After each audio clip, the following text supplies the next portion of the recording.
El pasado humano se llama memoria.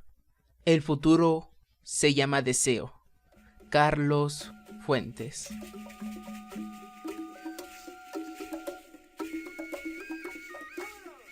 Ya comienza Voces de un País. Un podcast de mitos, leyendas y curiosidades acerca de México.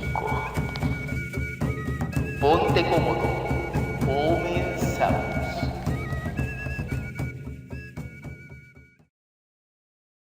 Muy buenas tardes, días o noches, dependiendo de donde me estés viendo y a qué hora. Bienvenido a Voces de un País, el podcast que narra los mitos y leyendas que a usted le interesa. Hoy es viernes, 3 de julio del año 2020. Iniciamos un nuevo mes.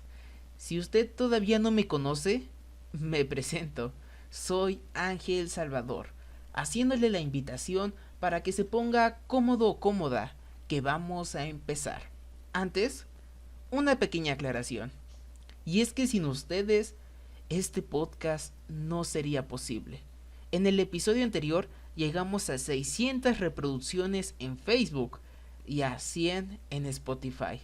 Simplemente me queda decir que gracias. Gracias a todos los que han estado compartiendo este bonito experimento y por sus buenos comentarios, así como sus consejos e ideas, que muy pronto las verán en futuros capítulos. Y sin más que decir, pasemos al tema del día de hoy.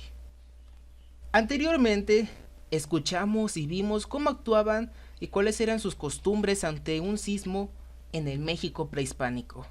Todo iba perfectamente bien, hasta que el 22 de abril de 1519, en las costas de Veracruz, desembarcó Hernán Cortés para emprender el proceso de conquista que culminó con la caída de la Gran Tenochtitlán el 13 de agosto de 1521 e iniciando el periodo de la Nueva España.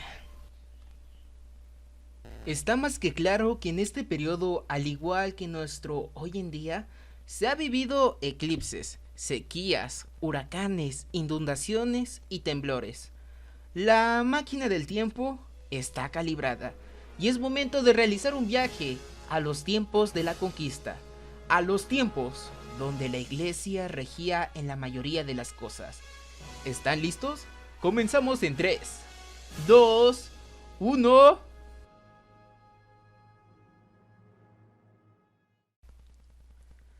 La vida diaria de una persona se regía a partir de actividades religiosas y civiles. En ese periodo el día a día giraba en torno a manifestaciones religiosas. Servían de estímulo, distracción, ocio. Las iglesias eran diferentes a las de hoy en día. Antes no existía la luz eléctrica y tenían que ser iluminadas con velas y cirios. A los lados mirabas las esculturas hechas de yeso, vestidas de uñas, cabello y dientes reales. Respirabas el olor a incienso y escuchabas de fondo la música de los órganos y los cantos gregorianos. Las campanas de la iglesia funcionaban a manera de reloj. Se tenía establecida diferentes campanas para un día normal. El desayuno, merienda, colación y cena. Para aquella época, las pandemias afectaban constantemente a la sociedad. Enfermedades como el sarampión o la viruela afectaban a los más vulnerables. En la época de la conquista, los españoles destruyeron completamente la arquitectura que los mexicas habían construido. El mal manejo que tuvieron los virreyes y gobernantes por desviar los mantos acuíferos provocaron que en época de temblores la ciudad se viera gravemente afectada, pues los cimientos de la ciudad están en un lago. Cuando la tierra empezaba a moverse, la reacción de la población consistía en ponerse en manos de Dios. Confesaban y gritaban sus pecados en medio de la calle. Los sacerdotes alzaban las manos al cielo, las fuentes se desbordaban por las calles, la clase alta comenzaba a rezar Padres Nuestros y Aves Marías para medir la duración. El resto de las personas que no pertenecían a esta clase medían la magnitud de acuerdo a las actividades que realizaban. Las mujeres dedicadas a la cocina platicaban que el sismo había durado lo que terminaba de cocerse un huevo. Veamos algunos ejemplos. Es 20 de agosto de 1611. La Tierra hizo un movimiento brusco. Se sintió cerca de las 3 de la mañana.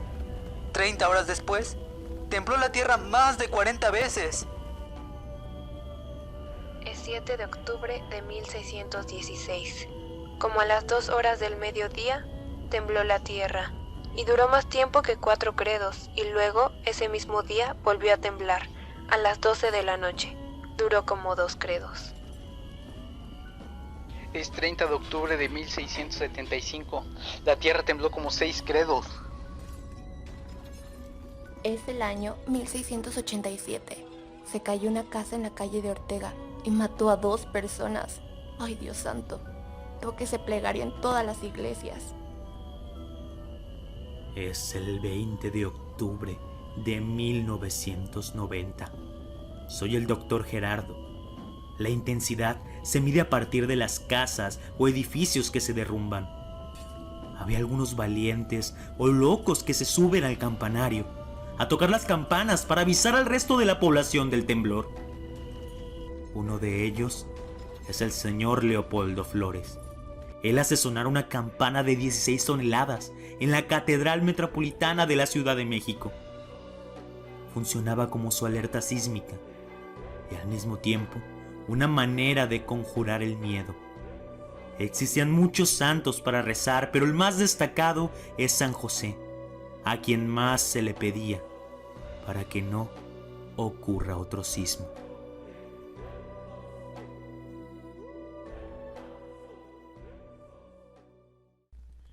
Durante cada cierto tiempo se realizaba una rifa en la que competían diferentes santos para ser elegidos patronos. Eran símbolo de la fe, de la esperanza. Los santos más destacados son Felipe de Jesús y San Nicolás de Tolentino. Se les rezaba para mitigar los temblores. En el terremoto del 85, un Cristo de la Catedral Metropolitana de la Ciudad de México se cayó de su nicho. Se le destrozaron sus brazos, sus piernas y parte de la cabeza, lo que dio nacimiento al Cristo del terremoto, que es visitado por miles de católicos y feligreses todos los días. Según los relatos del libro Los sismos en la historia de México, solamente en la Ciudad de México, en toda la época pasada, se registraron 90 temblores. Casi todos los días se presentaba uno. Los lugares con mayor índice de temblores eran los estados de Oaxaca, Chiapas, Guerrero y Puebla, algunos acompañados incluso de erupciones volcánicas. Conforme pasó el tiempo, el uso de rezos para cuantificar los temblores se fue descartando.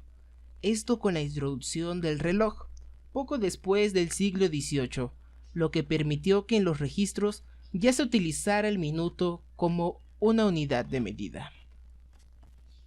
A mediados del siglo y en plena Guerra de Reforma, sucedió el sismo de mayor magnitud y duración del que se tenga memoria. Con una magnitud de 9 grados y con una duración aproximada de 6 minutos, dicho sismo acabó con gran parte de Texcoco. A la par de los sismos, el país avanzaba en materia tecnológica, en un principio con la adopción de un método científico, y en el año de 1910, de manera más sofisticada se funda el Servicio Sismológico Nacional el 5 de septiembre. De los primeros temblores que tomó registro el Sismológico Nacional fue en junio de 1911, mejor conocido como el temblor maderista, ya que dio precisamente a la entrada de Francisco y Madero a la Ciudad de México. El temblor maderista acabó con la vida de 40 personas y provocó 16 heridos.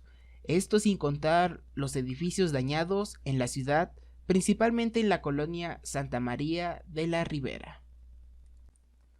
Muchas de estas costumbres de rezar cuando sucede o termina un temblor siguen vigentes hoy en día.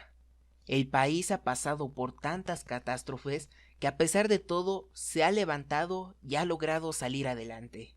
Este es un claro ejemplo del poder y la perseverancia que tienen los mexicanos para enfrentar las catástrofes naturales. Como mexicanos, estamos latentes durante toda nuestra vida a sufrir de dichos movimientos telúricos. Tenemos que aprender a vivir con ellos y a tener nuestras medidas de precaución y prevención. Nos queda aprender de los errores del pasado para poder generar un futuro basado en el conocimiento, responsabilidad, cuidado y seguridad. Con el avance de las tecnologías se ha salvado miles de vidas y prevenido catástrofes. No puedo imaginar qué pasará en 50 años con dichas tecnologías. Los sismos son parte de nuestro país, desde sus orígenes, y lo más probable es que estos movimientos telúricos seguirán por miles y miles de años, y al igual que nosotros estamos viendo los relatos de nuestros antepasados, en el futuro la gente verá nuestro comportamiento en dichas situaciones. Este fue el segundo capítulo de esta saga de temblores. Todavía hay más historias por entrar a fondo sobre este fenómeno, relatos como la caída del Ángel de la Independencia, el temblor maderista, son relatos que en un futuro no muy lejano hablaremos acerca de ello, porque todas las historias merecen ser contadas y conocidas. Hasta aquí el podcast de la semana. Dime, ¿cuál fue tu parte favorita y qué te gustaría que abordáramos en el siguiente capítulo? Espero, como siempre, te guste mi contenido, y si es así, síguenos en nuestra página de Facebook y en Spotify. Y si no te gusta mi contenido, de igual manera, síguenos, porque el que no conoce su historia se ve obligado a repetirla. Yo soy Ángel Salvador y te deseo un excelente fin de semana, y nos estaremos viendo el próximo viernes con muchas más historias. Muchas gracias, hasta la siguiente.